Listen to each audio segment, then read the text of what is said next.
I still can't believe I've pushed 3 out. I can't. And it still looks normal. Well, give or take a few things. Give or take a few hemorrhoids in my asshole. We've got 3 secrets we're going to be discussing this week. So Emma, hit us with number 1. All right. Hi, Emma and Sophiena. During labour with my youngest, who is 1 day younger than Renly, I let out a massive fart that my other half doesn't let me live down. Get down with the trumpets. Yeah. What made it even funnier was the midwife's face, who was squatting down to see how my labour was progressing. Oh, they must see it all, though, those midwives. Seconds after releasing this fart, my little Reuben appeared very quickly. That both the midwives in the room didn't have a chance to put gloves on quickly enough. It was a fart-induced labour. Did something similar happen to you? I wish I farted. You were and the baby pooing, come weren't out. you?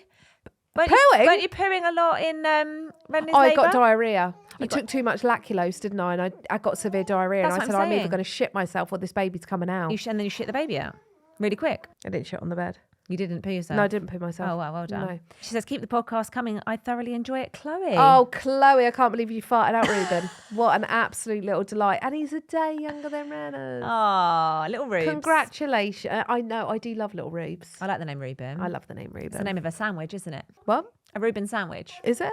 Yeah, what is it? Like pastrami, mustard and pickles? Something like that. Colby's Colby Jack cheese. Colby Jack. It's Colby Jack. It's a cheese. We were going to have Jack for a boy. Were you? What was your boy name if you said he was a boy?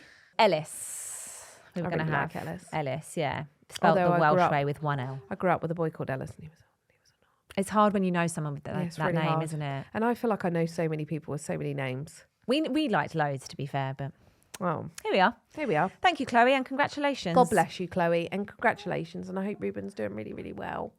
Bless him. Shall we go in for number 2? Let's. This one says, hey ladies, I'm a first-time mum to a gorgeous 9-week-old baby girl. My labour was pretty straightforward, but OMG, why does no one talk about the pushing? I was under the impression you would feel it mainly in the vagina, but no one told me. Hold on. Where have you been? Because I've spoken about this here. Have you not been listening to this podcast? Sorry about her. She doesn't get out much. I said to you, they tell you to push like you're pushing for a poo, and it's not a poo. It's the bit in the middle. The perineum. It's the bit in the middle. And you know when you really need a wee and you're desperately full up in your bladder and you need to push and the wee comes out really, really fast? It's not that push. It's also not pushing for a poo. It's the bit in It's the bit between. in the between. She says, no one told me that my arsehole would feel like it had a massive rock in it. Yeah, Is that what because you felt you're not like? meant to push your bum. Yeah, that's why you get tears, isn't Yeah, it? yeah. She says, I was calm the whole time until I had been pushing for 2.5 hours. My partner, mum and midwife were so reassuring and kept yelling, we can see the head. Oh. At one point, I shouted back, shut the fuck up. You've been saying that for hours. Fair. Those last few pushes genuinely felt like my butt was splitting into 2. I remember grabbing my midwife and telling her, oh my God, my body is broken into 2. When speaking to friends and family about my birth, that was the first thing I said to them, and they all felt the same thing. That's first baby. That's the first baby bum push. I can't resonate with this because I never got to that point of The pushing. butt that when you're pushing your first baby, you don't know where to push, although your body tells you where to push, but you have your midwife like make sure you push like you're having a poo, and it's not, and you honestly feel like you're going to shit every single organ out of your body. Did you not feel that with the second and third? No. Renly's was probably my most painful. With the other 2, I had gas and air. Colby's hurt in the sense I was pushing in the wrong place, the completely wrong place, and I didn't really feel much other than just my asshole feeling like it's falling out. Dot's, hers was like a dream, but I was high as a fucking kite. I was woo! I was so far out there was no way of getting me back. I took the gas and air, like she was like, right, on the next contraction, Sophiena, we're gonna push. So she'd go take a big breath of gas and air, and then she was like, right, contractions coming. I'd be like, oh, it's gone. Oh. And then she was like, okay, take some more gas and air, and then we'll go on the next one. So I just, it's going. Oh, she was like, oh, I think we've had enough gas and air. You're so fucking high. It's so mad that, high. like, they tell you when to push when they can't feel. And then Renly's, I felt everything. And that boy wanted out. He was Yeah. done. He was like, get me the fuck out of it. And he just went top to bottom, shot out. But they can't feel what your body feels. So, like, the fact that they're telling you when to push is mad, isn't it? And your body, as your body's contracting, so you have contractions, but suddenly, once you're fully dilated, it's then when your body tells you to push. yeah. And I don't want to be that arsehole that says your body will tell you when it's ready. It truly really does. will. But you have this contraction, which is obviously your cervix dilating and the baby moving down and further down. And then when you're ready to push the baby, your body will tell you, and you do like this because your body is instinctively bearing down. Yeah, because you're down there now and you need to push, and you just got this overwhelming pushing sensation.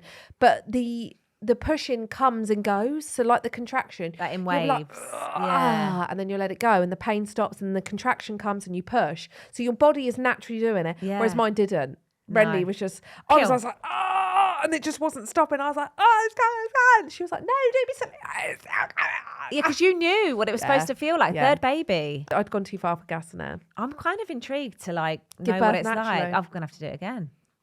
Third baby. Oh, go on, girl. I've said it before and I'll say it again. People that have pushed a baby out of their vagina though, God, respect. I still can't believe I've pushed 3 out. I can't.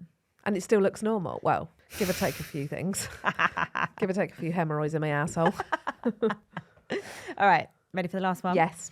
It says, hi, Sophiena and Emma. I was listening to the episode with the newly pregnant lady who was wetting herself every time she had morning sickness, and I wanted to write in with my own secret. Last year, I was fortunate enough to go to New York with some of my girlfriends. Go on, girl. Oh, we were staying in the Hamptons. Wow. I know, right? How fancy pants am I? She actually says that. Does she? Yeah. That's really fancy pants. The last thing we did before heading back to our accommodation was take a boat tour, which took us past the Statue of Liberty. This is where it gets dicey. Oh. It was a joyous trip. The wind was whipping through my hair. I was super happy. Then I started to feel weird and realised that I had inhaled a bug. I started to cough and splutter, and eventually I threw up in my own mouth, but I swallowed it down as I didn't want to vomit on myself. I crashed towards the bathroom and I'd barely closed the door before vomiting in the toilet. But there was a special twist. My pelvic floor gave way and I pissed myself on the floor. I had to take my shorts and knickers off and try... God. All whilst going past the Statue of Liberty. What a trip. I had to try and dry my shorts and knickers off and dry the piss stains on a boat in the middle of the Hudson in front of the Statue of Liberty. I'm sure Lady Liberty must have the same issues. Much love, Sarah in Southampton. My girl from my hometown. That's how the girls in Southampton do it. That's how you they got to do it in roll. style. Yeah. Honestly, do it in style. That does sound like the kind of thing that would happen to you. Yeah, it does. It does. It's us girls from Southampton. Yeah, you're We're wild. You're a different breed. Oh my goodness. Sarah. Oh, Sarah, I hope you can look back at this and laugh now. You laugh now, but We laugh with you. at the time Not you were at you, with you. Nicholas in front of Lady Liberty. Yeah. With your and your shorts as well. It would have been okay if it was a dress, maybe. Yeah, I wonder what But she she did. inhaled a fly. And then she had to put her damp pants back on.